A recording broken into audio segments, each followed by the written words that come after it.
अभी हम पढ़ने वाले हैं आज न्यू टॉपिक वाटर। ठीक है, आपको पता ही है कि वाटर का फॉर्मूला क्या होता है, H2O, जिसके अंदर एक ऑक्सीजन एटम होता है और दो क्या होता है, हाइड्रोजन एटम। ठीक है, ये वाटर का स्ट्रक्चर है। इसके पास क्या होता है, दो लोन पेयर। एक बार ये देखते हैं कि आया कैसे।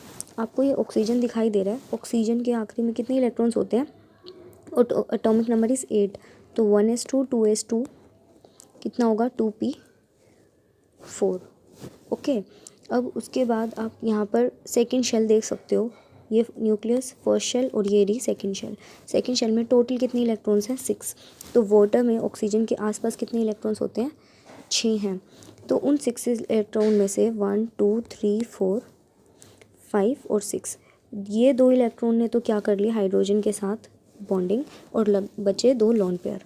ठीक है, तो ये आपको पता होना चाहिए कि वाटर का स्ट्रक्चर कैसा होता है, बेंट। ये क्या है, दो लोन पेयर्स। ये कैसे आया, ऑक्सीजन की हाइब्रिडाइजेशन क्या है यहाँ पर आप देख सकते हो, 4 वाली, यानी कि sp3। दैट मीन्स कि ऑक्सीजन के पास इस तरीके से ऑर्बिटल्स हैं ऐसे, जी, यहाँ पर 2 इलेक्ट्रॉन, यहाँ पर लोन पेयर, और यहाँ पर हाइड्रोजन आ गया था, ये ऐसे, इस तरीके से वाटर का स्ट्रक्चर बना है। तो इसकी जो आप देख सकते हो कि ये लोन पेयर कैसे आए हैं। ओके, उसके बाद आपको पता होना चाहिए कि ऑक्सीजन की यहाँ पर ये वाली शेप को हम क्या बोलते हैं, बेंट वी शेप। ये वी बन गया ना ऐसे, तो बेंट वी शेप, या सिर्फ वी शेप भी बोल सकते हो, या बेंट वी शेप। उसके बाद इस पे याद रखना 2 लोन पेयर होते हैं और 2 बॉन्ड पेयर होते हैं। उसी के साथ ऑक्सीजन की हाइब्रिडाइजेशन क्या होती है, sp3। Oxygen is sp3 hybridized. और आपको यहाँ पर बॉन्ड एंगल भी याद रखना चाहिए, 104.5। तो ये आपको वाटर के बारे में थोड़ा सा इंट्रोडक्शन होना चाहिए। ठीक है, तो अभी आप वाटर को, अगर हम इसका कॉमन नेम देखें तो एक और नेम होता है वाटर का, ऑक्सीडेन। ये इंसान की जो बॉडी है, ह्यूमन बॉडी के अंदर 65 to 70% वाटर होता है, और जो प्लांट्स होते हैं, प्लांट्स, उनके अंदर 95% क्या होता है, वाटर से वो बने होते हैं। उसके बाद आपको वाटर की फ़िज़िकल प्रॉपर्टीज़ भी पता ही हैं कि वाटर कैसा होता है, कलरलेस, उसका कोई रंग नहीं होता। जब तक हम पूरे प्योर वाटर की बात करें, कोई कलर नहीं है उसका, सॉल्यूशन में अलग बात है। उसके बाद इसमें कोई स्मेल नहीं होती। फिर से अगेन प्योर वाटर की बात हो रही है, अगर कुछ और मिला होगा स्मेल तो आएगी। उसके बाद इसमें कोई टेस्ट नहीं होता। अगेन सॉल्ट्स होंगे तो टेस्ट आएगा। तो जो हमें थोड़ा बहुत टेस्ट भी आता है वो सॉल्ट्स की वजह से आता है, अगर पानी में आ भी रहा है तो, जिसे मीठा पानी कह देते हैं। पानी में कोई टेस्ट नहीं होता। तो ये आपको पता होना चाहिए कि वाटर के बारे में कुछ पॉइंट्स, जैसे कि यहाँ पर पढ़ सकते हो, वाटर का नाम ऑक्सीडेन, ये मेजर पार्ट है लिविंग ऑर्गेनिजम्स का। इसको हम रिवर ऑफ लाइफ भी कहते हैं। 65 to 70% ह्यूमन बॉडी में वाटर ही होता है, और पानी में 95%। ये क्या है, वाटर का एक मॉलिक्यूल का स्ट्रक्चर, और इसके अंदर 2 बॉन्ड पेयर और 2 लोन पेयर होते हैं। बेंट शेप होती है, वी शेप। ज्योमेट्री क्या होती है, 4 वाली ज्योमेट्री को बोलते हैं हम टेट्राहेड्रल, और इसमें ऑक्सीजन कैसा है, sp3 हाइब्रिडाइज्ड। फिज़िकल प्रॉपर्टीज़ मैंने आपको बताई दी है। उसके बाद हम स्टार्ट करेंगे अब वाटर की कुछ केमिकल प्रॉपर्टीज़। वाटर की 3 स्टेट में वाटर एग्जिस्ट करता है, solid, liquid, gas, ice water, water vapours. अब उनके स्ट्रक्चर मैं आपको नेक्स्ट वीडियो में शेयर करूँगी, वो थोड़ा डिटेल उसको देनी पड़ेगी। तो सबसे पहले तो आपको छोटे छोटे पॉइंट्स बताने हैं। आपने कई बार सुना होगा हाइड्रेटेड सॉल्ट, आपने नाम सुना होगा, जैसे कि कॉपर सल्फेट में या 5H2O लिखे होते हैं, और इसे हम कह देते हैं कि ये तो वाटर ऑफ क्रिस्टलाइजेशन है। और कई बार हम सोचते हैं फिर वो गीला क्यों नहीं होता। तो आज हम यही पढ़ेंगे कि क्या चक्कर है इसके पीछे, राइट। अब ज़रा देखिए इस फॉर्मूला को, देखिए इसमें भी वाटर दिख रहा है, इसमें भी वाटर दिख रहा है, और इसमें भी क्या दिख रहा है आपको, वाटर। इस तरह के ये सॉल्ट्स हैं, ये गीले नहीं होते, सूखे होते हैं। इन्हें सॉल्ट्स को हम क्या कहते हैं, हाइड्रेटेड सॉल्ट्स। जिसमें वाटर भी हो, हाइड्रेटेड हो, मीन्स वाटर हो वहाँ पर, उसे कहते हैं हाइड्रेटेड सॉल्ट। पर लेकिन ये गीले नहीं होते क्योंकि ये पानी नहीं है। अब कहोगे पानी नहीं है तो क्या है, पर ये ध्यान रखना, इसे बोलते हैं वाटर ऑफ क्रिस्टलाइजेशन। इसी को हम पढ़ेंगे कि ये क्या होता है, वाटर ऑफ क्रिस्टलाइजेशन, राइट। तो ज़रा सुनिए, अगर हम वाटर की बात करें, जिसे हम पीते हैं, छूते हैं, आइस की या वाटर वेपर्स की, उसमें सिर्फ और सिर्फ वाटर ही होता है। आयन हो वो अलग चीज़ है, पर उसमें रहता क्या है, वाटर। जब बहुत सारे H2O मॉलिक्यूल एक साथ बैठते हैं, उसे हम पानी यानी कि वाटर कहते हैं, ठीक है। पर लेकिन अगर कहीं पर ये फॉर्मूला है कुछ और, जैसे मान लो कॉपर सल्फेट है, इसमें कहीं कहीं पर H2O बैठा हो, सिर्फ एक मॉलिक्यूल ये रहा, मान लो कि एक मॉलिक्यूल यहाँ पर है, तो इसे हम वाटर थोड़ी ना कहेंगे। वाटर एज अ फॉर्मूला है यहाँ पर दिस इज़ नॉट पीने वाला पानी, क्योंकि पीने वाले पानी में सारे पार्टिकल्स वाटर के होते हैं। अगर उसमें आयंस है तो भी ओके है, बट बहुत सारा बल्क में वाटर है, मिलियन या ट्रिलियन बिलियन मॉलिक्यूल्स, सिर्फ H2O एक साथ बैठा है तब उसे वाटर कहते हैं। पर लेकिन किसी और फॉर्मूले में अगर 2-4 मॉलिक्यूल्स वाटर के हों तो उसे पीने वाला पानी थोड़ी ना कहेंगे, हम कहेंगे वहाँ सिर्फ वाटर का फॉर्मूला है, बट दैट इज़ नॉट पीने वाला वाटर। अब देखिएगा, आपको जो ये सामने स्ट्रक्चर्स दिख रहे हैं, ये जो केमिकल्स दिख रहे हैं, ये सारे कॉपर सल्फेट हैं। आप पाउडर के फॉर्म में देख लो, सारे क्रिस्टल लग रहे हैं आपको, ठीक है। ये इसका बिल्कुल क्रिस्टलाइन रूप है, ये थोड़ा सा उसको पाउडर किया गया है, ठीक है। ये कॉपर सल्फेट है। ज़रा देखो कि इस तरीके से वाटर, ये वाटर थोड़ी ना है, देख सकते हो आप, ये वाटर थोड़ी ना है, ये तो कोई और फॉर्मूला था, बट लेकिन इसके अंदर ये छोटे छोटे आपको वाटर मॉलिक्यूल्स दिखाई दे होंगे, ये है कुछ और ये सब्सटेंस, पर इसमें एज अ मॉलिक्यूल वाटर क्या कर रहा है, बैठा हुआ है, तो हम इसे वाटर थोड़ी ना कहेंगे। जैसे कि यहाँ देख लो, ये किसी और क्रिस्टल का स्ट्रक्चर है, बट लेकिन ये दिख रहा है वाटर, ये पानी नहीं है। अगर ये सारे वाटर के मॉलिक्यूल्स ही होते तो इसे पानी कहते, पर यहाँ water is a part of crystal, water is part of crystal, मतलब वाटर पूरे क्रिस्टल का एक हिस्सा है। इस ही पानी को हम बोलते हैं वाटर ऑफ क्रिस्टलाइजेशन। यहाँ पर पानी सिर्फ एक क्रिस्टल का पार्ट हो, ना कि पानी हो। अगर यहाँ पर सारी गोलियाँ, ये सारे मॉलिक्यूल्स वाटर के होते तो ये पानी कहलाता, बट लेकिन यहाँ ये पार्ट है इस पूरे क्रिस्टल का, तो इसे बोलेंगे कि भाई तुम तो वाटर ऑफ क्रिस्टलाइजेशन हो, मतलब क्रिस्टल का पानी हो, तुम एक क्रिस्टल में एक हिस्सा हो बस, ठीक है। तो इट इज़ पार्ट। तो आप ये ध्यान से देख लीजिए कि वाटर ऑफ क्रिस्टलाइजेशन क्या होता है। इस तरह के सोल्ट को हाइड्रेटेड सोल्ट कहते हैं, जिसमें वाटर लिखा हो, बट लेकिन ये पीने वाला पानी नहीं है कि गीला होगा सॉल्ट।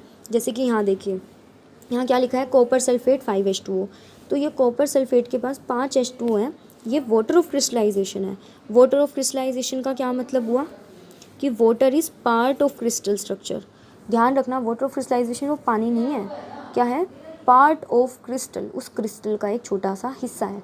तो water is part of crystal का स्ट्रक्चर, तो इसी को इंग्लिश में बोल देते हैं वोट। आप इसको पढ़ के देखिए 2 बार, वाटर ऑफ क्रिस्टलाइजेशन मीन्स ऐसा पानी जो क्रिस्टल का एक छोटा सा हिस्सा है। देखिए, अब ये वाटर ऑफ क्रिस्टलाइजेशन जो भी हाइड्रेटेड सॉल्ट में वाटर है, 3 तरीके से हो सकता है। या तो जैसे कोई सेंटर में मेटल बैठा है, तो वाटर ने ये कौन से बॉन्ड बना रखे हों इसके साथ, कोऑर्डिनेट। अब कोऑर्डिनेट बॉन्ड जानते हो ना, जब ऑक्सीजन के ऊपर लोन पेयर है, वो इस क्रोमियम को दे दे, क्रोमियम के पास वैकेंसी थी, ऑक्सीजन के पास लोन पेयर था, वो इसने डोनेट कर दिए। इस तरह के बॉन्ड को हम क्या बोलते हैं, कोऑर्डिनेट बॉन्ड। तो जैसे क्रोमियम के पास ये जो ऑक्सीजन का लोन पेयर था, उसने क्या किया, कोऑर्डिनेट कर लिया इस तरीके से। ये देखो, ऑक्सीजन के पास क्या था, लोन पेयर, ये इसने इसको डोनेट कर दिया।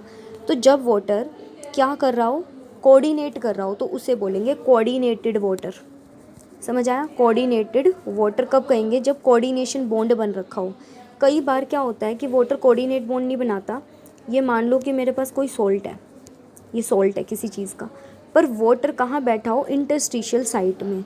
जैसे कि ये देखिए, यहाँ पर वाटर बैठा है, इसने इंटरस्टिशियल मतलब अंदरूनी जगह, एक पूरे क्रिस्टल में बीच में गैप था, उसमें जाके बैठ गया, तो उसे कहेंगे इंटरस्टिशियल वाटर, कि तुम तो इंटरस्टिशियल साइट में बैठे हो, यहाँ पे कोई कोऑर्डिनेट बॉन्ड थोड़ी ना बना हुआ है।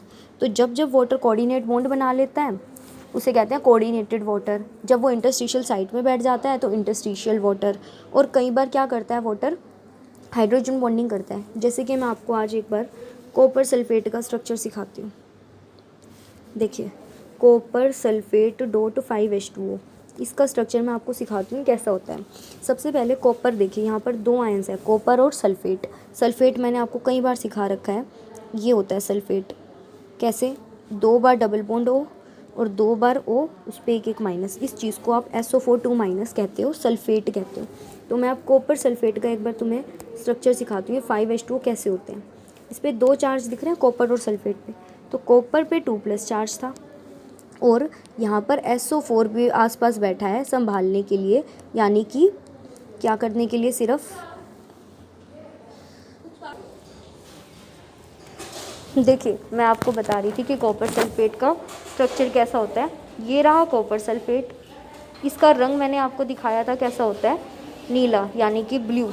तो इसका स्ट्रक्चर देखिए किस तरीके से बनता है। इसका स्ट्रक्चर आपके पास यहाँ पर दो आयन है, एक तो कॉपर 2+ और एक यहाँ पर आपके पास क्या है, सल्फेट। सल्फेट का मैंने अभी आपको स्ट्रक्चर बताया था कि इस तरीके से सल्फेट लिखा जाता है। ठीक है, ये क्या है हमारे पास, सल्फेट। ठीक है, अब उसके बाद क्या होगा, यहाँ पर 4 वाटर ने तो इसके साथ क्या बना रखा है, कोऑर्डिनेट बॉन्ड 4 वाटर्स में, जैसे कि 1, ये 2, H2O का स्ट्रक्चर बना देती हूँ। यहाँ पर भी वाटर आएगा और यहाँ पर भी एक क्या आएगा, कोऑर्डिनेटेड वाटर, क्योंकि यहाँ कोऑर्डिनेशन बॉन्ड है। इसको भी आप खोल के लिख सकते हो इस वाले को। और एक वाटर यहाँ पे देखो, इसमें 4 तो कोऑर्डिनेटेड वाटर है। और वो जो 5वां है हम वो देखते हैं, 5वां वाटर कैसा होता है। 5वां वाटर मैं यहाँ लिख देती हूँ। और 5वें वाटर ने क्या बना रखा है, यहाँ से भी 5वें वाटर ने इसके साथ यहाँ से हाइड्रोजन बॉन्डिंग, इसने यहाँ से, इसने इधर से, और ये O से बनाएगा। वो मेरे से गलती से बन गया, इसको हटा दो। तो आप ये देख सकते हो कि कॉपर सल्फेट में हाइड्रोजन बॉन्डेड वाटर भी होता है। कोऑर्डिनेटेड किसे कहते हैं, जिसने कोऑर्डिनेशन बॉन्ड बना रखा हो। इंटरस्टिशियल बताया था, जहाँ क्रिस्टल के बीच में कहीं कहीं पर बैठा हुआ है। और ये हाइड्रोजन बॉन्डेड वाटर है, ये वाला हाइड्रोजन बॉन्डेड वाटर। तो कॉपर सल्फेट में एक हाइड्रोजन बॉन्डेड वाटर होता है और 4 कोऑर्डिनेटेड वाटर होते हैं। आप यहाँ पर देख सकते हैं कि ये मैंने बीच में क्या लिखा हुआ है, कॉपर, और इसको 4 वाटर ने घेर रखा है। और साथ में कौन सा बॉन्ड बना रखा है, डेटिव यानी कि कोऑर्डिनेट बॉन्ड। उसके साथ ये मैंने सल्फेट है, कॉपर के आसपास सल्फेट तो होगा ना, आसपास सल्फेट आए तो घूम रहे होंगे, क्योंकि ये कॉपर सल्फेट ऐसे लिखा जाता है, 2- और 2+ घूम रहे होंगे आसपास। और वहीं पर एक H2O, ये बैठा एक H2O, इसने हाइड्रोजन बॉन्ड देखो, O ने इधर से हाइड्रोजन से बनाया,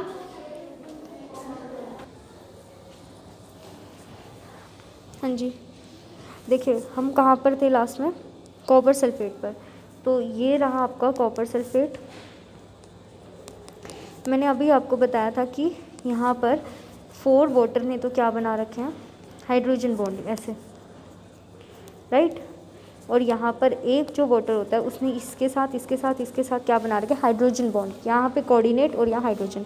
तो क्वेश्चन ये इस तरीके से आता है कि कॉपर सल्फेट के अंदर कितने कोऑर्डिनेटेड बॉन्डेड वाटर होते हैं, कोऑर्डिनेटेड वाटर। तो कितने कोऑर्डिनेटेड वाटर होते हैं, 4। और हाइड्रोजन बॉन्डेड वाटर कितने होते हैं, 1। तो आपको ये ध्यान रखना है, कोऑर्डिनेटेड वाटर कितने हैं, 4, और हाइड्रोजन बॉन्डेड कितने हैं, 1। ठीक है, इसके अंदर आप देख सकते हैं यहाँ पर क्या लिखा है, कोऑर्डिनेटेड वाटर्स आर 4, 1 वाटर है हाइड्रोजन बॉन्डेड और 4 वाटर्स क्या हैं, कोऑर्डिनेटेड। जबकि ये पूरा कॉपर सल्फेट है जिसमें कि हमें 5H2SO4 लिखा, ये H2O लिखा हुआ मिलता है। Out of 5 1 is hydrogen bonded, 4 are coordinate bonded. Number 2, आपको यहाँ पर ये बताना है कि hydrogen bonded 4 hydrogen bond is present in a molecule. Hydrogen bond की संख्या कितनी है, कितनी बार हाइड्रोजन बॉन्ड हो रखे हैं, तो 1 2 ये 3 ये 4 2। एक बार ध्यान से सुनिएगा, हाइड्रोजन बॉन्डेड मॉलिक्यूल कितना है पानी का, सिर्फ 1, पर हाइड्रोजन बॉन्ड कितने बनाए हुए हैं उसने, तो 4 बना रखे हैं। 1 ये 4, 1 2 3 4 इसने हाइड्रोजन बॉन्ड बना रखे हैं एक वाटर ने। अभी मैंने आपको बताया कि हाइड्रेटेड सॉल्ट इस तरह के होते हैं, 3 तरह के हो सकते हैं। कोऑर्डिनेटेड, देखो इसके अंदर कोऑर्डिनेटेड बॉन्ड बनेंगे, मैं आपको अभी दिखाती हूँ। इसमें इंटरस्टिशियल है, अभी मैं वो भी दिखाऊंगी, और इसमें हाइड्रोजन बॉन्डेड वाटर भी है। अब एक एक करके इन सबको हम देखिए, ये फर्स्ट वाला देखिए, मैंने अभी यही तो लिखा था आपके सामने, नीचे देखिए ये वाला जो आपको स्ट्रक्चर दिख रहा है, इसमें क्रोमियम को 6 वाटर ने क्या कर रखा है, घेर रखा है। तो इसे ऐसे लिखेंगे, क्रोमियम वाटर 6, पूरे पर, इस पूरे पर 3+ चार्ज है, 3+ चार्ज। बैलेंस करने के लिए कितने क्लोरीन बैठे हुए हैं, 3। इस पूरे को हम ऐसे भी लिख सकते हैं, CrH2O 6 टाइम्स और Cl 3 बार है, Cr H2O 6 है और Cl कितने हैं 3। तो हम इसको इस तरीके से क्या करेंगे, ड्रॉ कर सकते हैं। तो ये वाला हमारा क्या है, कोऑर्डिनेटेड वाटर, राइट। अब दूसरा देखिए, इंटरस्टिशियल वाटर। मैंने आपको क्या बताया था, पूरे क्रिस्टल लैटिस के अंदर वाटर ने क्या बना रखी है, इंटरस्टिशियल साइड वॉइड मतलब गैप में। इसका एग्जांपल है BaCl2 2H2O, इसके अंदर इंटरस्टिशियल वाटर होता है। और ये नेक्स्ट एग्जांपल है कॉपर सल्फेट का। कॉपर सल्फेट मैंने अभी दिखाया था ब्लू कलर का होता है, और कॉपर सल्फेट के अंदर हाइड्रोजन बॉन्डेड वाटर भी होता है। तो आपके कितने तरह के हो गए, 3 तरह के वाटर। हाइड्रेटेड सॉल्ट में, जिसमें पानी होता है पर not as a water, it is as a molecule. Coordinated water, interstitial water, जब उसने इंटरस्टिशियल साइट बना रखी, कोई कोऑर्डिनेशन बॉन्ड नहीं है, कोई हाइड्रोजन बॉन्ड नहीं है। और तीसरा हाइड्रोजन बॉन्डेड वाटर। तो आप ये अपनी NCERT से पढ़िएगा कि सॉल्ट 3 तरह के वाटर, अगर वाटर क्रिस्टलाइजेशन भी है, यानी कि वो 3 तरह के हो सकती है। इसे बोलते हैं हाइड्रेटेड सॉल्ट। हाइड्रेटेड सॉल्ट क्या होते हैं, जहाँ पर वाटर सॉल्ट का हिस्सा होता है। 3 तरह के होते हैं, coordinated water example, interstitial water example, और हाइड्रोजन बॉन्डेड वाटर ये एग्जाम्पल है। कॉपर सल्फेट अक्सर हम ऐसे देखते हैं, पर वो कैसे लिखा जाएगा, एक कॉपर को 4 तो पानी ने घेर रखा है, और एक सल्फेट है, आसपास क्या है, एक हाइड्रोजन बॉन्डेड वाटर। ये क्वेश्चन है, how many hydrogen bonded water molecules are present in this. Water molecule कितने हैं जिन्होंने हाइड्रोजन बॉन्ड बना रखा है, तो आंसर इज ओनली 1। यहाँ क्वेश्चन ऐसे होता है, how many hydrogen bonded hydrogen bonds are present, तो हाइड्रोजन बॉन्ड कितने हैं टोटल 4। कोऑर्डिनेटेड वाटर पूछे तो कितने हैं 4।